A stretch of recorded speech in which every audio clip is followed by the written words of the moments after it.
Hello learners, welcome once again to our interactive lesson on etiquette and especially turn taking and especially on how to engage in a conversation, how to interrupt and how to disagree politely without engaging in some disagreement. So we looked at how you can now disagree with a person without either of the party getting angry. We said, for example, someone may come, look at your phone and say, this phone is very cheap. Fine, don't disagree with them. First of all, give credence to what they said about your phone. Tell them, all right, I bought this phone at a cheap price, but probably that's all I could afford. You see, they will be happy that you agreed with them that the phone is cheap, but of course you're going to give your peace of mind about the same. So how do we have some expressions that we may use so that you can disagree with the person without appearing impassive, without getting the other person angry. For example, you can say, I agree up to that point, but. So part of the point is correct, but.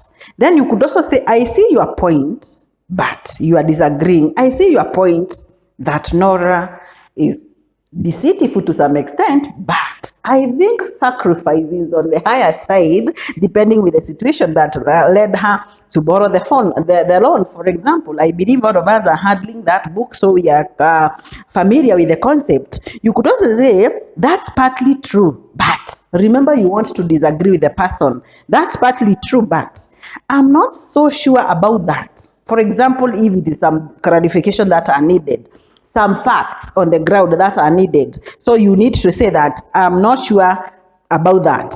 That's not entirely true. You are disagreeing with the person. I'm sorry to disagree with you, but I'm afraid I have to disagree. Probably because you already know the facts on the ground and you are not agreeing with the speaker's perspective. I must take issue with you on that, meaning you are not agreeing per se, 100% on what the person is saying. And of course, you can say it is unjustifiable to say that because you have your own now point of view from whatever you are discussing about. So we could still move on to negotiation skills because we are still looking at that polite code. You need to negotiate. Sometimes you are involved in some situation whereby discussion between two or more disputants aimed at finding a solution. You are negotiating so that you can find a solution to a common problem. It is especially it is a method by which people settle their differences. It is also the process by which a compromise or an agreement is reached while avoiding arguments. Remember, we have already looked at how to disagree politely. We have looked at how to interrupt person politely without appearing rude. We have looked at all that. So we are saying there could be a difference. Remember, we have said most of us are different, probably because of our different worldviews. So between people with different aims or intentions. So now let us come to negotiation. So we are saying there could be a difference between people with different aims or intentions, especially in business or politics. Especially like now we have a season where we have people with different views of different personality. And we are saying when this happens, they have to reach to an agreement. So we need to know how to negotiate. We need the negotiation skills. Remember, we adopt a skill so that you can it is going to help us when you are haggling over the price of something. I believe you go to the market and you want to buy a phone at a particular price. So you will negotiate with the seller. On the other hand, you will negotiate so that at the end of the day, you can buy at the price that you had aimed at. You can also negotiate with your employer. Probably you want a salary increment. You're going to negotiate. Look at my way of working. I have expedited a lot of services in the school. I feel I should get a salary increment. So we are saying you can negotiate with your employer. You can also negotiate for peace.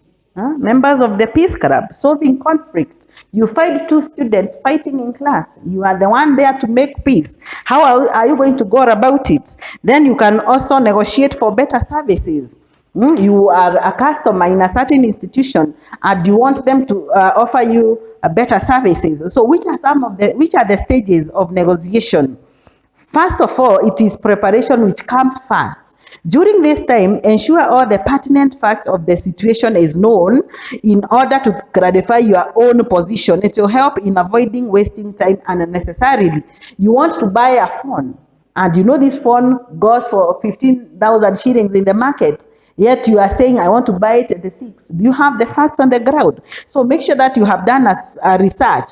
Or better still, if it is people who are involved in an argument, you have listened to the both sides objectively. Then discussion then follows. This is the time to ask a question, listen, and make things easier to understand. At times, it is helpful to take notes to record all points put forward. For example, two warring groups in the school. You take notes of each group and what they are saying. You have the facts on the ground. You negotiate towards a win-win outcome. Situation where everybody will be contented with the outcome of whatever that you are deliberating on. You ensure that everybody is comfortable. That is what we call a win-win situation or outcome. Each party has to be satisfied at the end of the process.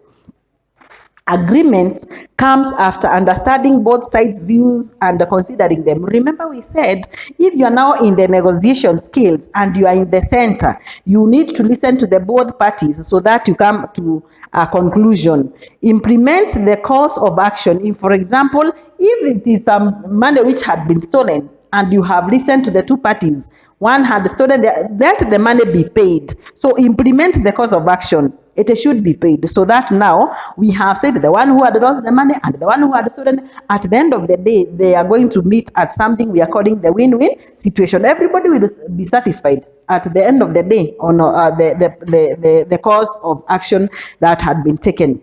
So points every negotiator should consider. You are the one now who is making the negotiation and you want it to be effective. You want to have a win-win situation. What do you need? You need to ask a question, confirm, and summarize. These three activities ensure that there is no confusion on what each party wants. Remember, we have talked about taking notes. You take some notes as you listen to the parties. Then acknowledge each other's points of view. It is important. Show that you have listened to and understood their perspective. Show appreciation of the other person's point of view. We have listened to them, and this is their point of view. We have listened to you. Let us come to a conclusion. Let us strike here a consensus where all of us are going to be comfortable. Listen attentively to other person. Don't objectively. Then respond to negative comments and complaints. And you avoid confrontational language. Then behave in a confident way, but don't be rude. Make polite but firm requests. You want your money to be paid? Fine. How much was the money? Where was it? All that. You follow all that. You behave in a confident way, but do not be rude. Then finally, give options or alternative. You can both win if you recognize that you share a common ground. So you can both win if you recognize that you share a common ground, whereby you give options or alternatives on what should have been done. You remember we said we can have two people who are not agreeing. Then you can now strike a balance. You as the negotiator, we have said it is important. You ask the question, you confirm what you have been told, then you make a summary of that. You acknowledge each point of view of the person who is making the presentation. You listen attentively to the other person. You respond to negative comments and complaints, but you avoid confrontational language. We have said you behave in a confident way, but don't be rude. You make polite but firm requests, and finally, you give options and alternatives, so that by the end of the day, we strive to achieve a win-win situation where both the parties will be satisfied at the end of the day. Thank you.